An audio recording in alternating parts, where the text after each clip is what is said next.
Hello everyone, welcome back and good evening. So I hope all of you are doing quite well.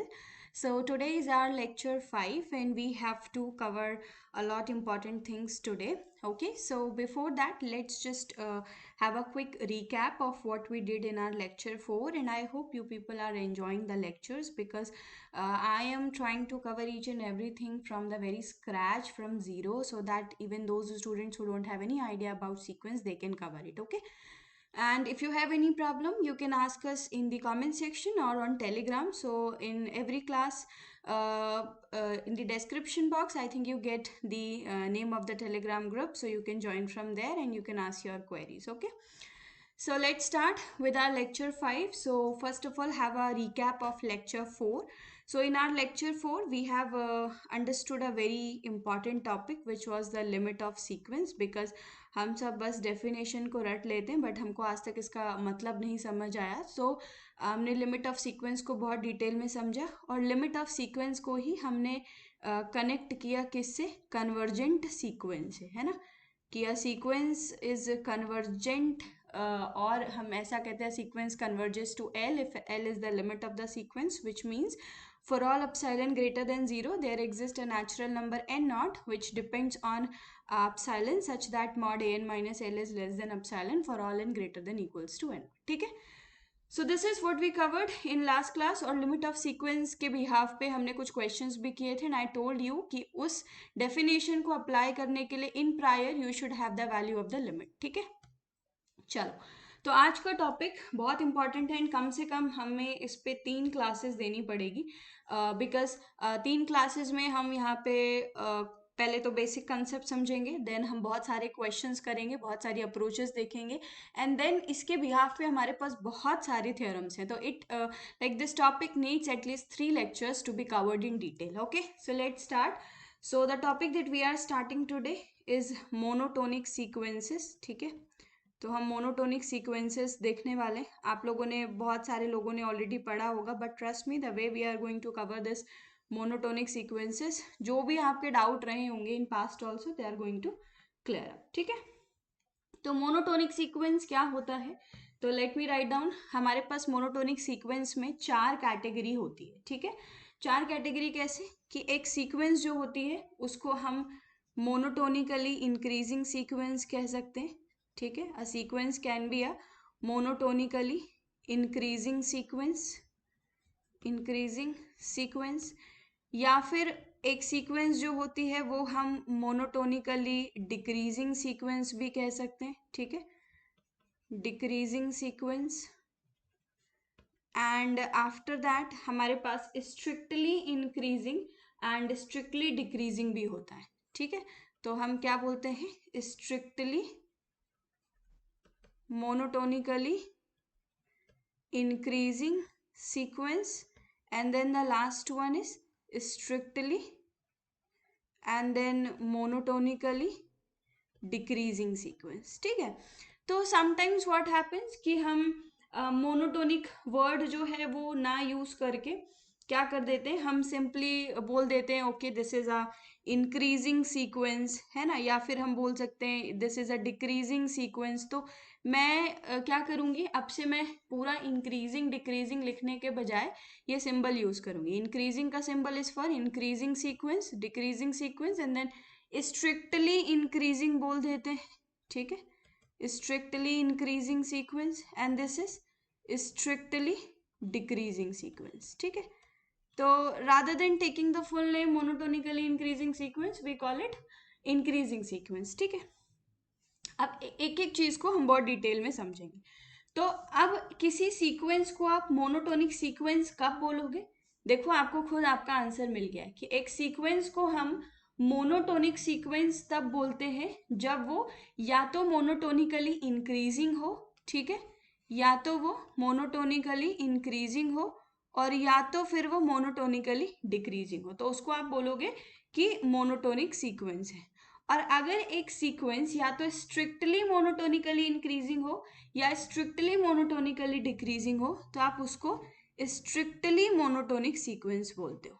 ठीक है, strictly monotonic sequence.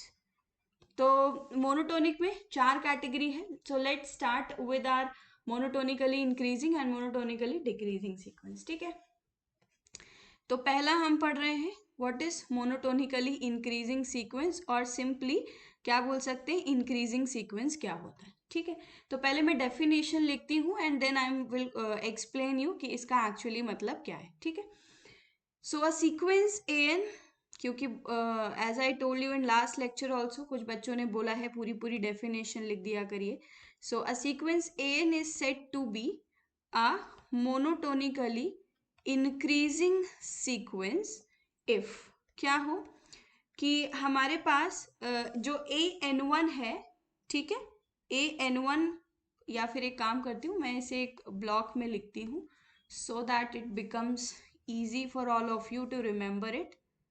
Okay, ठीक है, तो what it simply means is that कि जो आपका an+1 है वो क्या हो, वो ग्रेटर देन और इक्वल्स टू an हो जाए, और कैसे, for all n belonging to natural number के लिए। ठीक है, यानी कि जितने भी इंडेक्सिंग है, ठीक है, उन सब इंडेक्सिंग के लिए ऐसा फॉलो हो जाए। तो कहने का क्या मतलब है, देखो कि आपके पास सीक्वेंस के जो एलिमेंट्स हो उनका ट्रेंड कैसा हो, इंक्रीजिंग हो, मतलब a1 less than equals to a2 हो, a2 less than equals to a3 हो। अगर हमारे पास एक सीक्वेंस an है सपोज करो, और मैंने आपको बोला है सीक्वेंस के एलिमेंट्स की आप पोजीशन नहीं चेंज कर सकते हो no matter what you want.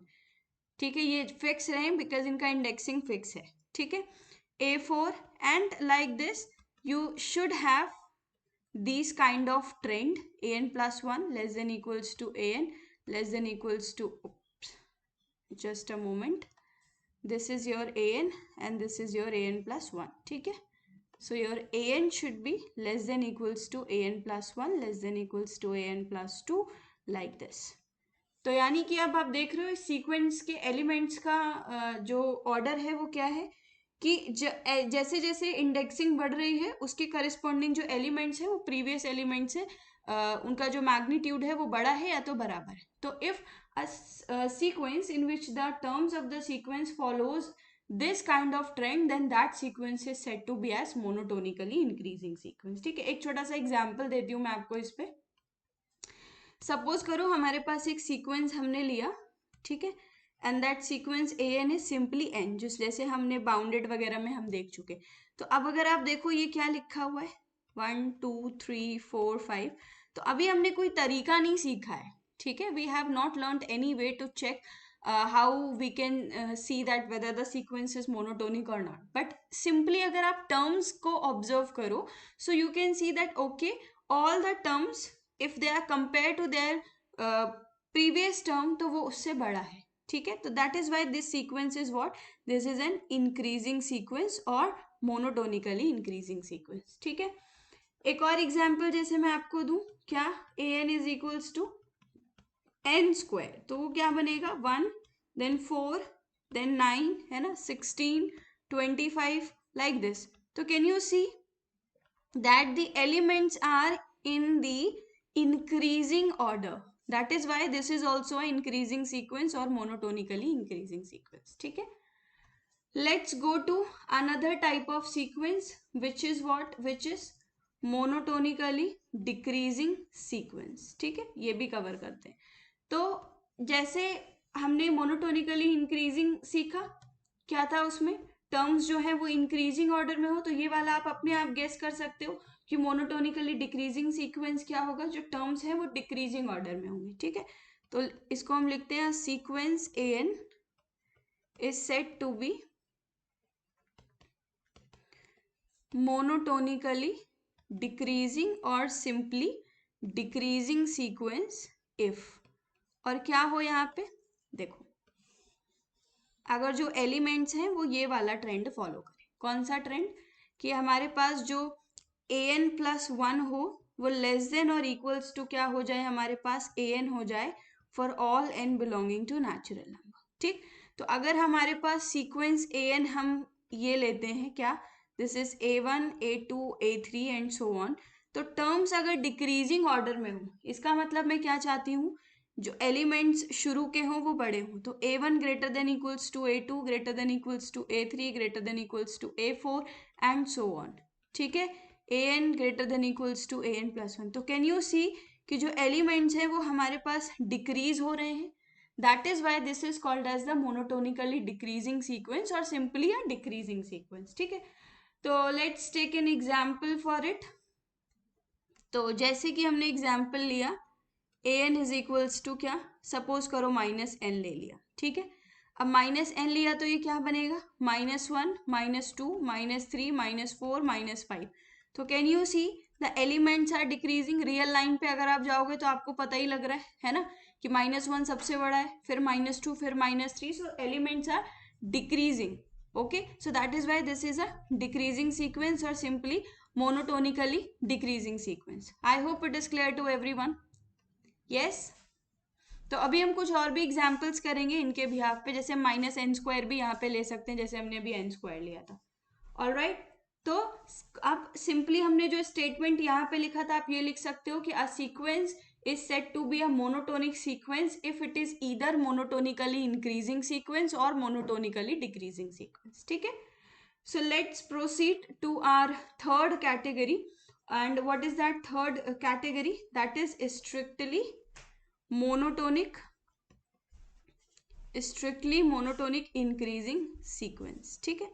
तो इसके लिए क्या करना है हमको, तो a sequence an is said to be क्या, इज सेड टू बी, या तो आप इसको ऐसा बोल दो स्ट्रिक्टली इंक्रीजिंग सीक्वेंस, है ना, या फिर आप इसको क्या बोल सकते हो, स्ट्रिक्टली मोनोटोनिकली इंक्रीजिंग सीक्वेंस, ठीक है। तो आप कोई भी एक नाम बोल सकते हो। तो ऐसा आप कब बोलोगे, अब देखो स्ट्रिक्टली बोल रहा है, मतलब अभी पीछे हमने देखा तो या तो एलिमेंट्स जो है आपस में बराबर हो या फिर वो लेस देन या ग्रेटर देन वाला प्रॉपर्टी फॉलो करे, बट स्ट्रिक्टली का मतलब है कि इक्वालिटी नहीं होनी चाहिए, ठीक है।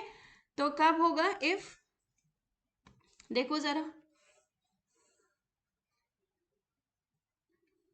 ठीक है, यहाँ देखो, तो अगर आपके पास जो an+1 है वो क्या हो, ग्रेटर देन an हो for all n belonging to natural number.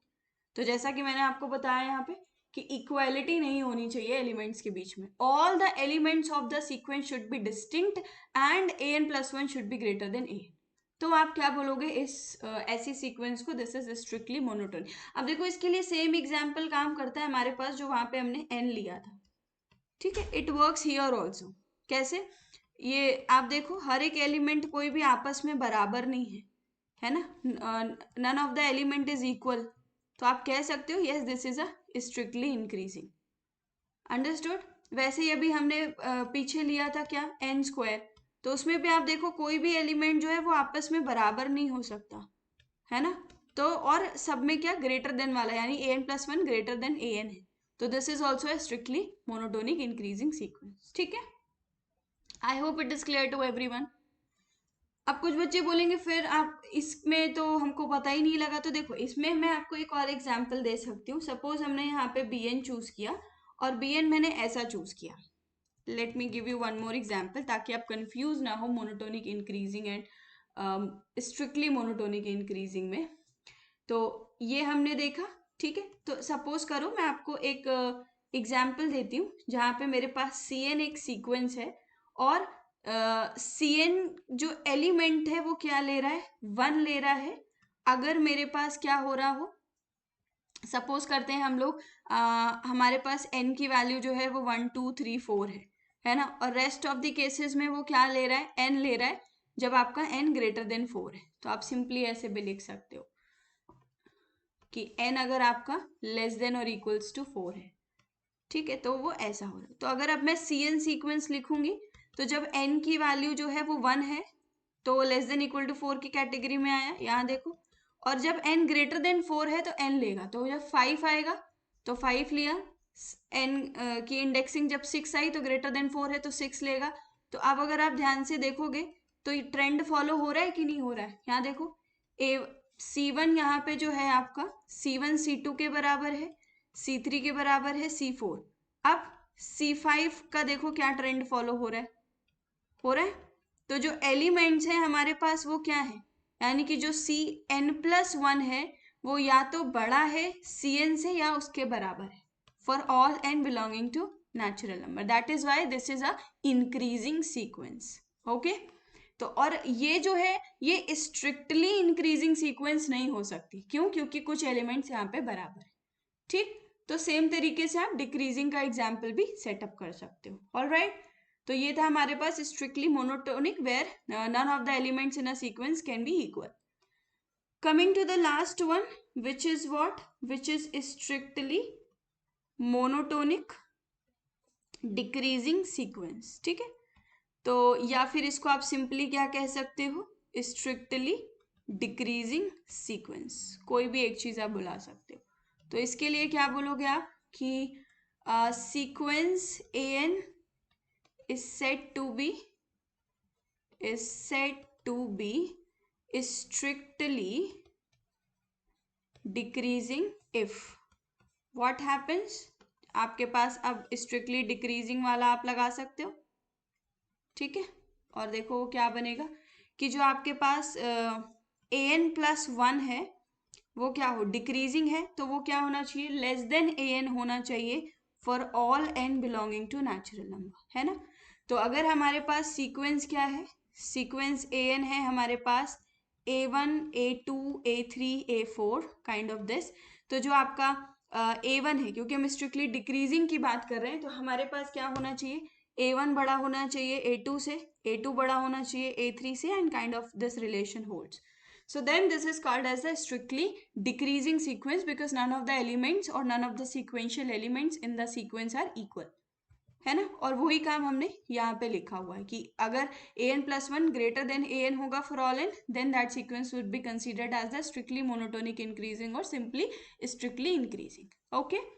सो इसके लिए आप एग्जाम्पल कंसिडर कर सकते हो जो हमने अभी माइनस एन का देखा, माइनस एन स्क्वायर का देखा. ठीक है.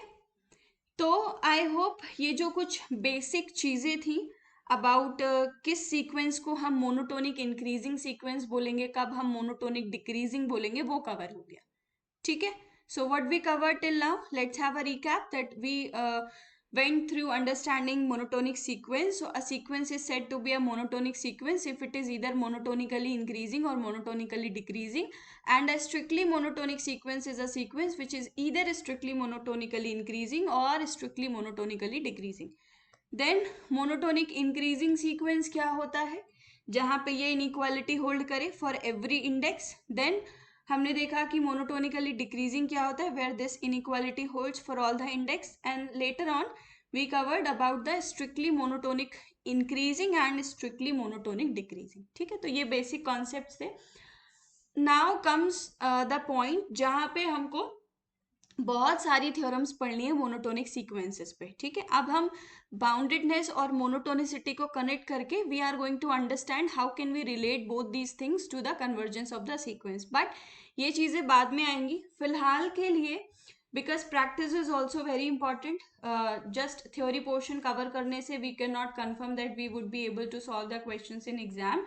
सो हम कुछ एग्जाम्पल्स करेंगे जहाँ पे वी विल ट्राई टू सी कि हम कैसे एक सीक्वेंस को मोनोटोनिक प्रूव कर सकते हैं. ठीक है. तो इसलिए मैंने बोला कि जो अब आने वाले कुछ लेक्चर्स हैं उनमें हमें टाइम लगेगा क्योंकि हम क्वेश्चंस बहुत सारे करेंगे, और क्वेश्चंस कर ले एक बार तो उसके बाद फिर हम थ्योरम्स पे या फिर कुछ स्टेटमेंट्स हैं उन पे बहुत फोकस करना है हमको, क्योंकि एग्जाम में सेक्शन बी में आप देखोगे बहुत सारा स्टेटमेंट बेस्ड क्वेश्चंस आते हैं. ठीक है. So let's proceed towards doing some examples. All right. Okay. So let's do first question to check how we can see whether the sequence is monotonic or not. ठीक है. पहला question करते हैं. Suppose करो हमारे पास एक सीक्वेंस दिया हुआ है ए एन हमारे पास, और वो कुछ ऐसा दिया हुआ है. ठीक है. मतलब सीक्वेंस ए एन है जिसका हमारे पास nth टर्म दिया हुआ है. ठीक है. जैसे आपको याद है बाउंडेडनेस भी हमने प्रूव किया था, तो हमने nth टर्म की हेल्प से ही किया था. तो this is 1/2 plus 1/2 square plus 1/2 cube and till 1/2 to the power n. This is a n. Now you have to check the whether this sequence is monotonic or not. ठीक है, monotonic और strictly monotonic जो भी है वो check करना है. तो सबसे पहले आपको इस तरीके की सीक्वेंस समझनी पड़ेगी, क्योंकि अगर मैं मोस्ट ऑफ द स्टूडेंट जिनसे मैं पूछूं कि एक सीक्वेंस an जिसका nth टर्म ये दिया है उसका पहला टर्म क्या होगा, वो बोलेंगे मैम 1/2. बोलूंगी दूसरा टर्म क्या होगा, वो बोलेंगे मैम 1/2 स्क्वायर. तीसरा पूछूंगी वो बोलेंगे 1/2 क्यूब. नहीं, ऐसा नहीं है. an हमारे पास ये दिया हुआ है, ठीक है. nth टर्म जब ऐसा दिया हुआ है तो आप a1 a2 a3 कैसे निकाल सकते हो. a1 जो होगा तो 1/2 टू द पावर n, तो 1/2 आ जाएगा. बट जब आप a2 निकालने जाओगे तो 1/2 प्लस 1/2 स्क्वायर आएगा. ठीक है, ऐसे आपको ये nth टर्म दिया हुआ है, तो you have to understand this thing. a3 निकालोगे तो that is 1/2 plus 1/2 square plus 1/2 cube. This is how you got the terms of the sequence when your nth term is given as the sum of some elements. ठीक है, तो ये चीज clear होना बहुत जरूरी था कि जब भी आपका कोई सीक्वेंशियल टर्म ऐसा गिवन हो तो आपको पता होना चाहिए okay first term of the sequence क्या होगा, सेकेंड टर्म क्या होगा, थर्ड टर्म क्या होगा. Alright, so now let's proceed towards how we can prove that whether the sequence is monotonic or not. तो अब तक हमने यही सीखा ना कि मोनोटोनिसिटी में कि an+1 या तो ग्रेटर देन an हो जाए, an+1 या तो लेस देन an हो जाए, है ना, या फिर an+1 greater than equals to an हो जाए, या an+1 less than equals to an हो जाए. यही हमने सीखा. तो डोंट यू थिंक सो कि ये सिंपली ऐसा कह रहा है कि हर एक नेचुरल नंबर के लिए दो टर्म्स के बीच का जो डिफरेंस है वो ग्रेटर देन 0 आ जाए, है ना. ऐसे ही यहां देखो, फॉर हर दो subsequent terms of the sequence का डिफरेंस लेस देन 0 आ जाए.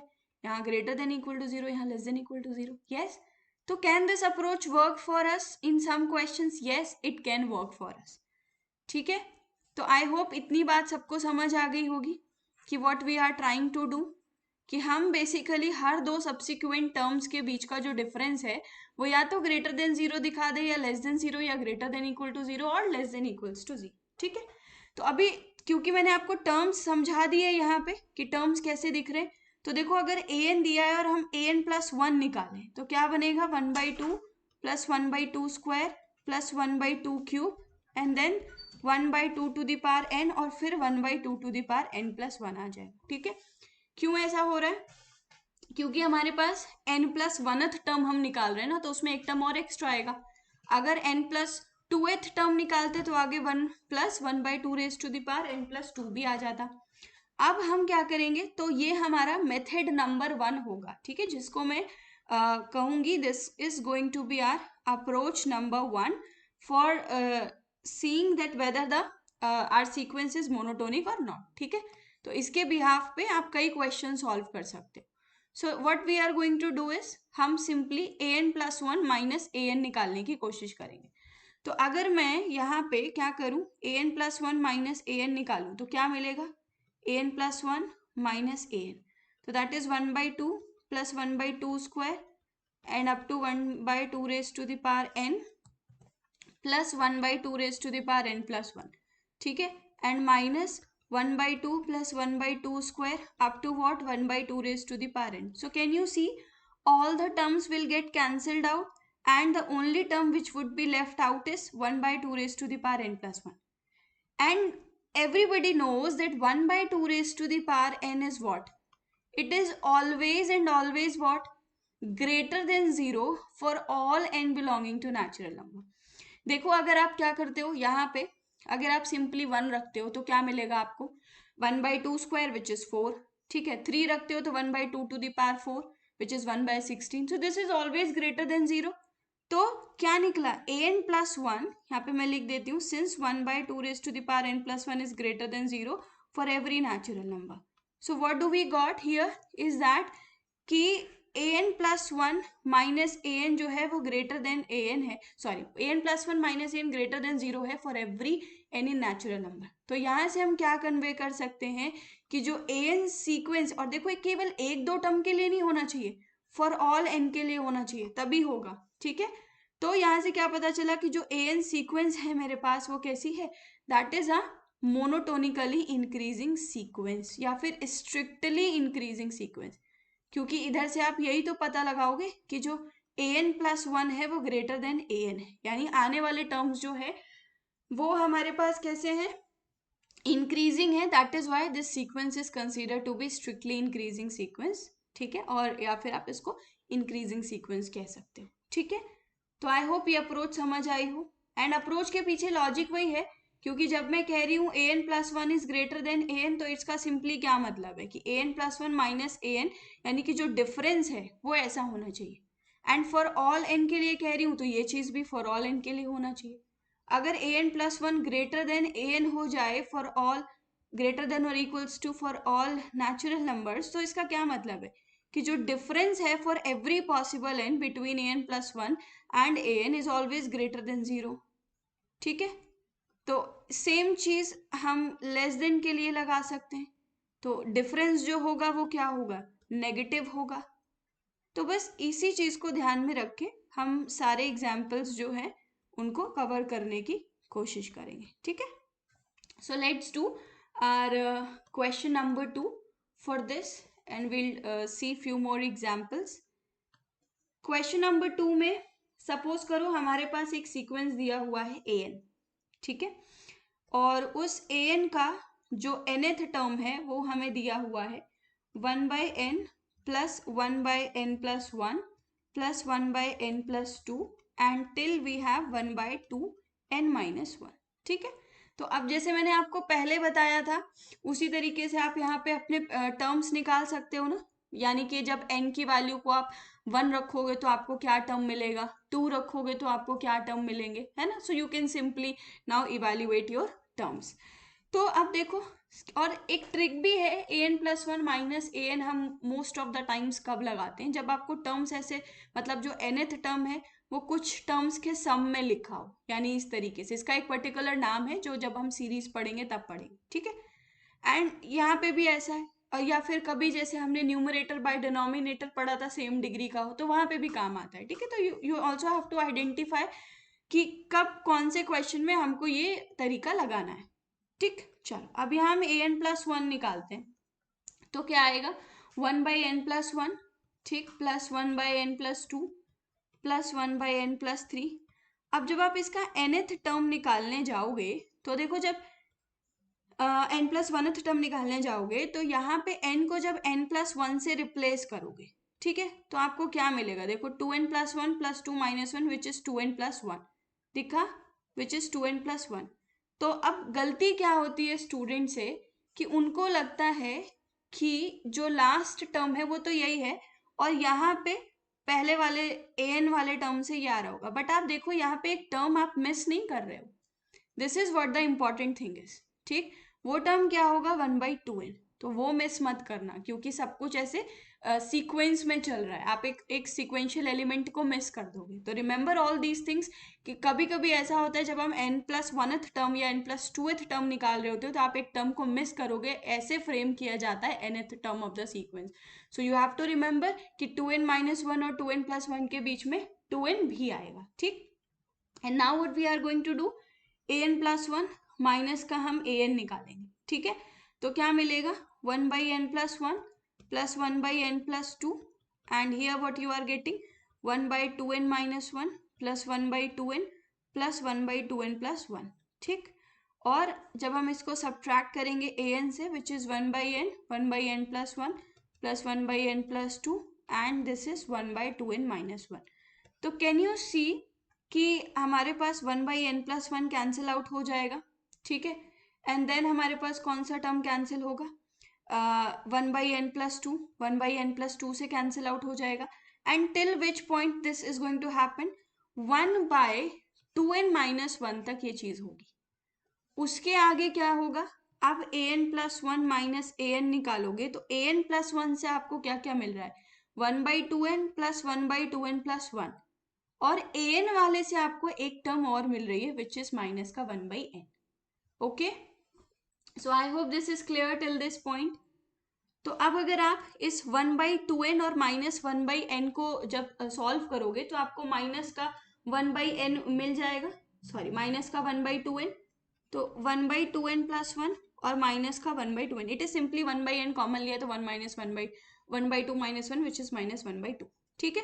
और अब अगर आप ध्यान से देखो, if you are going to take the LCM and you are going to solve it, so this is going to be what 2n, and minus का 2n माइनस का 1, तो क्या मिला -1/2n 2n+1, ठीक है। Let me right it again, an+1 minus an is -1/2n 2n+1। तो अब एक बात बताओ, ये जो वैल्यू है ये तो ऑलवेज लेस देन 0 है ना for every natural number, and why? Because n तो नेचुरल नंबर है तो डिनोमिनेटर ऑलवेज पॉजिटिव है, बट न्यूमरेटर में -1 है तो overall value is always going to be negative. तो क्या मिला हमको?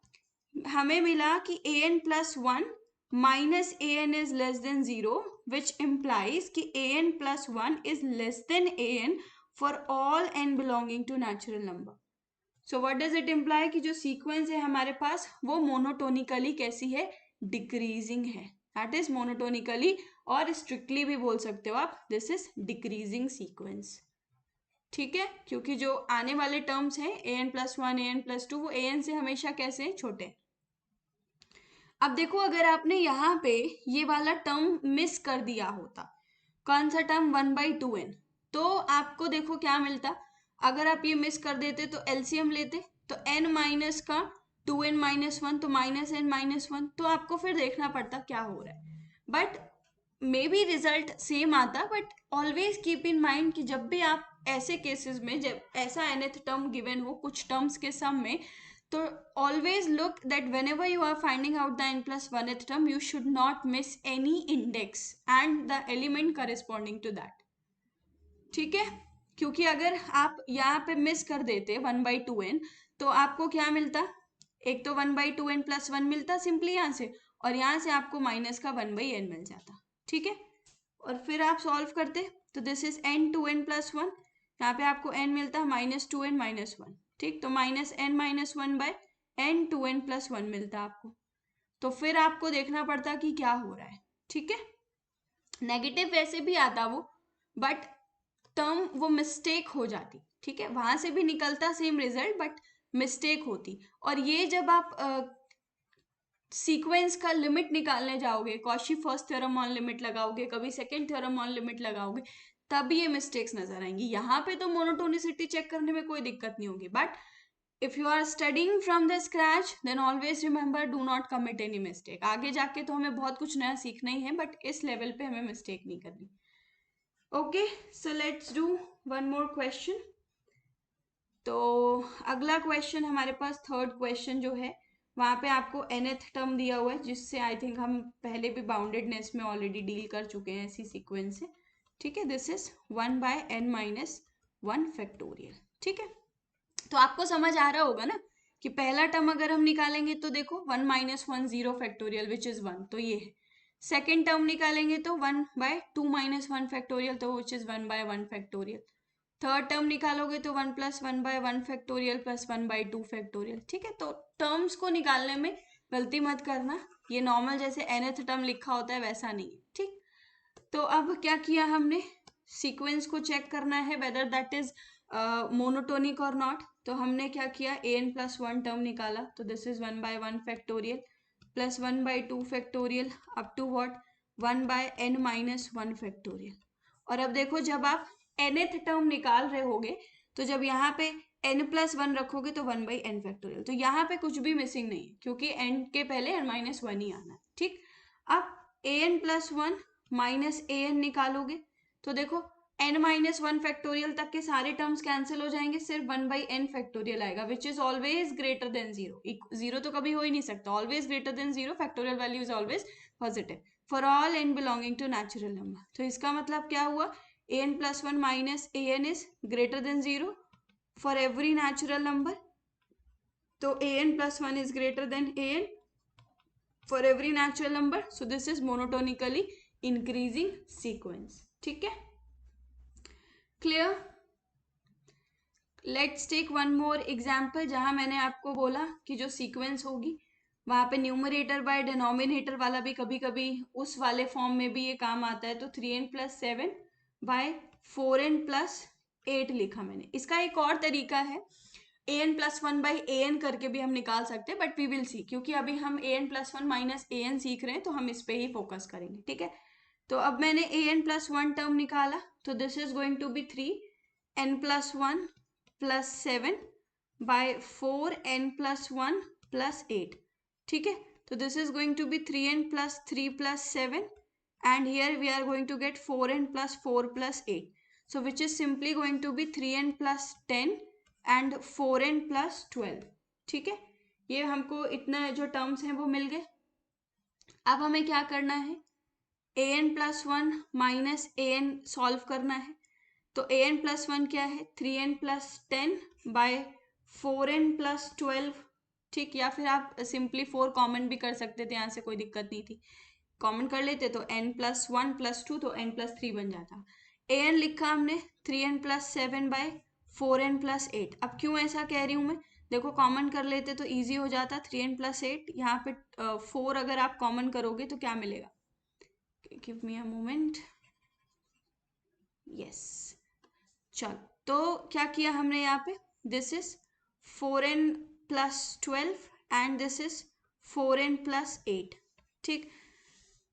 And then this is 3n plus 10, तो यहाँ पे क्या मिलेगा अपने को, 4n plus 8 and it is going to be what, 3n plus 7 and this is going to be 4n plus 12, ठीक है। अब इसलिए मैं कह रही थी कैलकुलेशन इजी करने के लिए हम क्या करते, यहाँ से हम 4 कॉमन कर लेते तो n प्लस 3 बन जाता, देखो 4 कॉमन करते तो n प्लस 3 बन जाता, यहाँ से हम 4 कॉमन करते तो n प्लस 2 बन जाता, ठीक है। This is going to be n plus 2। तो जहां जहां पे हमने क्या किया है, 4n प्लस 8 आया है, वहां पे हम n प्लस 2 लिख देंगे, ठीक है। और जहां पे भी 4n प्लस 12 आया है, उसको हम n प्लस 3 लिख देंगे, n plus 3। So this is easy now for all of us to solve. तो अब सिंपली हमें क्या करना है इसको, बट एक चीज, हाँ, एक ही 4 आएगा क्योंकि हमने एलसीएम लिया हुआ है ना, so don't commit this mistake because we have taken the LCM, so we'll have only 4 as a common term.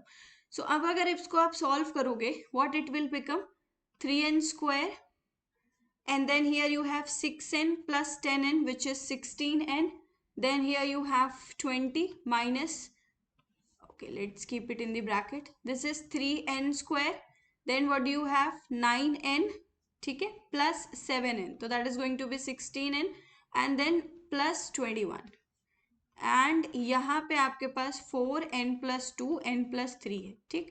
तो देखो 3n स्क्वायर और 16n कॉमन हो जाएगा और 20 माइनस 21 माइनस 1 आ जाएगा, तो minus 1 by 4 n plus 2 n plus 3, और हर एक n के लिए ये ऑलवेज लेस देन 0 ही होगा।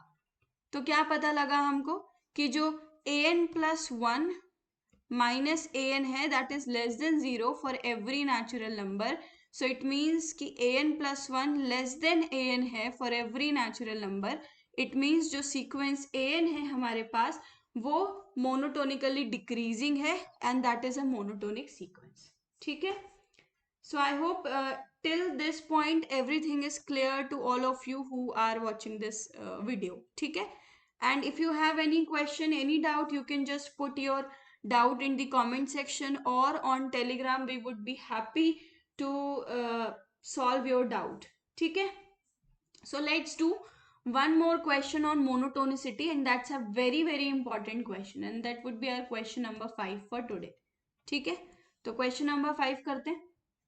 हमारे पास ए एन एक सीक्वेंस दी है, उसका nth टर्म, और ये वाले क्वेश्चन को हम ऑलरेडी देख भी चुके हैं ना, 1 प्लस 1 बाई एन की पावर n, इसको हमने समझा भी था। This is the sequence. So अब 1 मिनट में आपको देती हूँ, यही जो प्रोसेस अभी तक हम फॉलो कर रहे थे हमको यही फॉलो करना है, but I am giving you 1 more minute to think about it कि इस क्वेश्चन को आप कैसे देख सकते हो कि ये मोनोटोनिक है या नहीं, ठीक है। So take 1 minute and then think about it how we are going to solve this question.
सोच लिया? अब देखो इस लॉजिक को हम कैसे लगाएंगे इस क्वेश्चन में, ठीक है? वापस से समझते हैं। बहुत डिफिकल्ट नहीं है, सिंपल सा है। Let's see. अब जैसे उस दिन हमने बाउंडेडनेस जब प्रूफ करी थी, तो हमने क्या किया था इस क्वेश्चन में, हमने देखा कि इसका nth टर्म ये दिया था, ठीक है? तो हम इस पे एक्सपेंशन लगा सकते थे, है ना? Binomial expansion. तो क्या बनेगा, 1 प्लस दिस इज nx, ठीक है? Then this is what, n plus 1 by factorial 2 and this is 1 by n square, है ना? पॉजिटिव इंटीग्रल इंडेक्स के लिए हम लगा रहे हैं। फिर ये क्या बनेगा हमारे पास, this is going to be what, okay just give me a moment,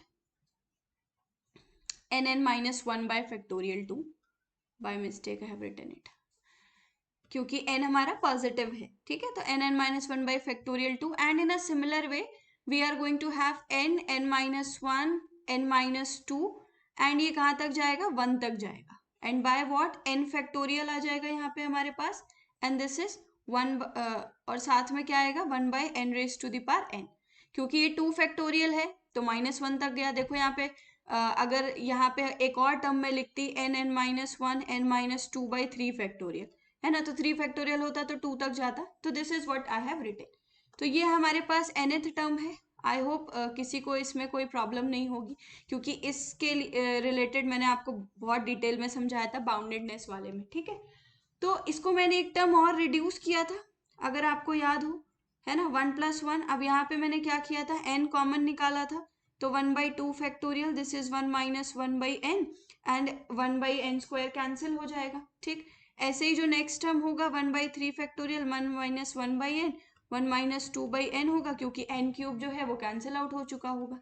and here what you are going to do, क्योंकि n नंबर ऑफ टर्म्स है तो n की पावर n कैंसिल आउट हो जाएगा, तो this is 1 minus 1 by n, 1 minus 2 by n and कहाँ तक जाएगा, 1 minus n minus 1 by n तक जाएगा, जो कि मैंने आपको लास्ट में समझा दिया था, लास्ट बाउंडेडनेस वाला, अगर आपको याद। अब हम यहाँ पे क्या करेंगे, an प्लस 1 निकालेंगे, ठीक है? Let's take another colour so that it's pretty much visible. तो an प्लस 1 जब हम निकालेंगे तो देखो 1 प्लस 1 प्लस 1 बाई 2 फैक्टोरियल, यहाँ पे 1 माइनस 1 बाई n प्लस 1 आ जाएगा, है ना? Plus 1 by 3 factorial, this is 1 minus 1 by n plus 1 and this is 1 minus 2 by n plus 1 आ जाएगा। एंड ऐसे ही यहाँ पे 1 बाई n प्लस 1 फैक्टोरियल आएगा, this is 1 minus 1 by n plus 1 आएगा, ठीक है? Then this is 1 minus 2 by n plus 1 आएगा, और ऐसे ही करते करते दिस इज 1 माइनस, यहाँ पे देखो n प्लस 1 रखेंगे तो सिंपली क्या बचेगा हमारे पास, अगर मैं n की जगह n प्लस 1 रख रही होंगी तो 1 और 1 कैंसिल आउट हो जाएगा, तो n बाय n प्लस 1 आएगा, ठीक? अब अगर आप क्या करते हो, an प्लस 1 माइनस an निकालते हो, ठीक है?